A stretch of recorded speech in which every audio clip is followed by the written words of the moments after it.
Hello student, again you are welcomed at Indian Exam King. I am so happy to meet with you. Now I am going to teach you objective question of Hindi paper of BCom Part 1 examination for student 2019 to 22 session और 2020 to 23 session. मैं हिंदी का objective question बताने जा रहा हूँ 2019 से 2022 के session वाले स्टूडेंट के लिए या 2020 से 2023 वाले स्टूडेंट के लिए। जैसा कि आप सभी को पता है कि अब एग्ज़ाम ऑब्जेक्टिव होने वाली है, तो इसमें हिंदी का पहला चैप्टर मधुआ जिसके लेखक है जयशंकर प्रसाद, मंगल, राम वृक्ष बेनीपुरी, वसंत आ गया, आचार्य हजारी प्रसाद द्विवेदी, बड़े भाई साहब, मुंशी प्रेमचंद्र, मंदिर और राजभवन, रामधारी सिंह दिनकर, दुर्मुख खरगोश, महादेवी वर्मा, कुछ आप बीती कुछ जग बीती, भारतेंदु हरिश्चंद्र, कवियों की उर्मिला, विषयक उदासीनता, महावीर प्रसाद द्विवेदी, शुष्को वृक्ष, सियाराम शरण गुप्त, शत्रु अज्ञेय, कलम का जादूगर राम वृक्ष बेनीपुरी को कहा जाता है, डॉक्टर श्याम नंदन किशोर, माली गुरुजी, प्रमोद कुमार सिंह, भोर का तारा, जगदीश चंद्र माथुर, और काव्य खंड में तोड़ती पत्थर सूर्यकांत त्रिपाठी निराला, व्याल विजय, रामधारी सिंह दिनकर, माता यशोदा, अयोध्या सिंह उपाध्याय हरिओध, भारत दुर्दशा भारतेंदु हरिश्चंद्र, मैं नीर भरी दुख की बदली महादेवी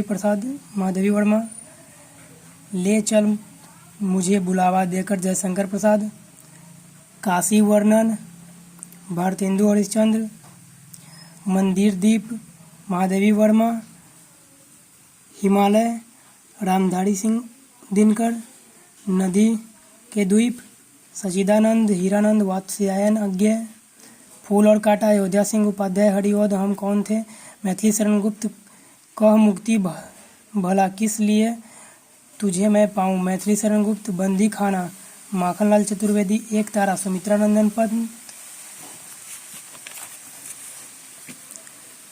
ताज सुमित्रा नंदन पंत, सामग्री का नैवेद्य दान सच्चिदानंद हीरानंद वात्स्यायन अज्ञेय, टूटा पहिया धर्मवीर भारती, छागलोपनिषद प्रमोद कुमार सिंह, भारती के नाम कवि का पत्र डॉक्टर श्याम नंदन किशोर, बादल को गिरते देखा है नागार्जुन, पुष्प की अभिलाषा माखनलाल चतुर्वेदी, अंधा युग धर्मवीर भारती, शेर सिंह का शस्त्र समर्पण जयशंकर प्रसाद, रूखी रिया डाल सूर्यकांत त्रिपाठी, कालिदास नागार्जुन।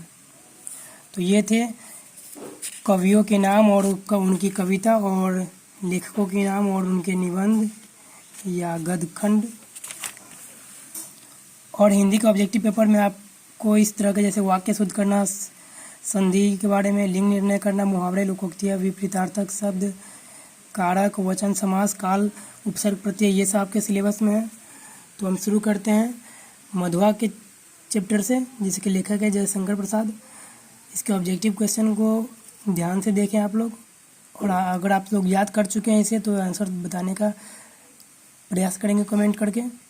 पहला क्वेश्चन यहाँ पे है, जयशंकर प्रसाद का जन्म कहाँ हुआ? तो इसका आंसर होगा वाराणसी। जयशंकर प्रसाद का जन्म कब हुआ? तो इसका आंसर है 1889। जयशंकर प्रसाद का निधन कब हुआ? तो इसका आंसर है 15 नवंबर 1937। जयशंकर प्रसाद किस काल के अंतर्गत मान्य है? तो इसका आंसर होगा आधुनिक काल। जयशंकर प्रसाद कवि के रूप में किस काव्य धारा से संबंध है? तो इसका आंसर है बी छायावाद। जयशंकर प्रसाद की सर्वाधिक प्रसिद्ध काव्य कृति कौन सी है? तो इसका आंसर है सी कामायनी। साहित्य की कहानी विधा से संबंध प्रसाद जी की कौन सी कृति है? तो इसका आंसर होगा आकाशदीप। मधुआ किनकी कहानी है? तो यहाँ पे लिखा है जयशंकर प्रसाद। इसका आंसर हो जाएगा बी, जयशंकर प्रसाद। मधुआ किस प्रकार की कहानी है? तो इसका आंसर होगा डी नंबर, चरित्र प्रधान आदर्शवादी। मधुआ शीर्षक कहानी का प्रधान पात्र कौन है? तो इसका आंसर है मधुआ। फिर मधुआ शीर्षक कहानी में किसका चित्र खींचा गया है? तो इसका आंसर होगा सामाजिक विषमताओं का, अन्यायों का। तो यहाँ पे आंसर हो जाएगा सी नंबर, दोनों का।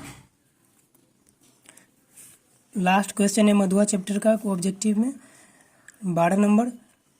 मधुआ शीर्षक कहानी में बालक मधुआ किससे पीड़ित है?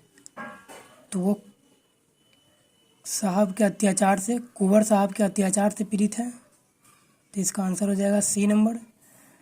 अब आगे राम वृक्ष बेनीपुरी, जो मंगल के लेखक हैं। तो यहाँ पे मंगल चैप्टर का पहला क्वेश्चन है, राम वृक्ष बेनीपुरी का जन्म कहाँ हुआ था? तो राम वृक्ष बेनीपुरी का जन्म बेनीपुरी में हुआ था, ये उनके नाम से ही पता चल रहा है।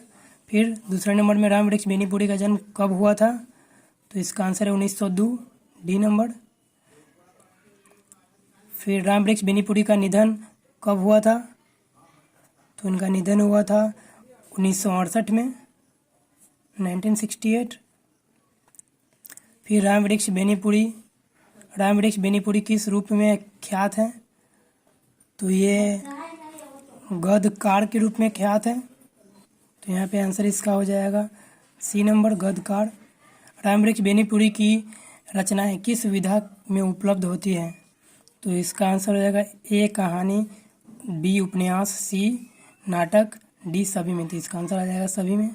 राम वृक्ष बेनीपुरी की सर्वाधिक प्रसिद्ध नाट्य कृति कौन सी है? तो इनकी सर्वाधिक प्रसिद्ध नाट्य कृति है अम्बपाली। वंदे वाणी विनायकौ राम वृक्ष बेनीपुरी की कैसी रचना है? तो ये ललित गद्य है। तो इसका आंसर हो जाएगा ऑप्शन नंबर डी। मंगल किस विधा से संबंध रचना है? मंगल कविता, कहानी, जीवनी, रेखा चित्र। तो ये एक रेखा चित्र है। मंगल कौन था? मंगल बढ़ई नाई हलवाई मंगल कौन था? तो मंगल अपने रेखा चित्र में एक हलवाई होता है। मंगल की पत्नी का क्या नाम था? तो मंगल की पत्नी का नाम भकोलिया है।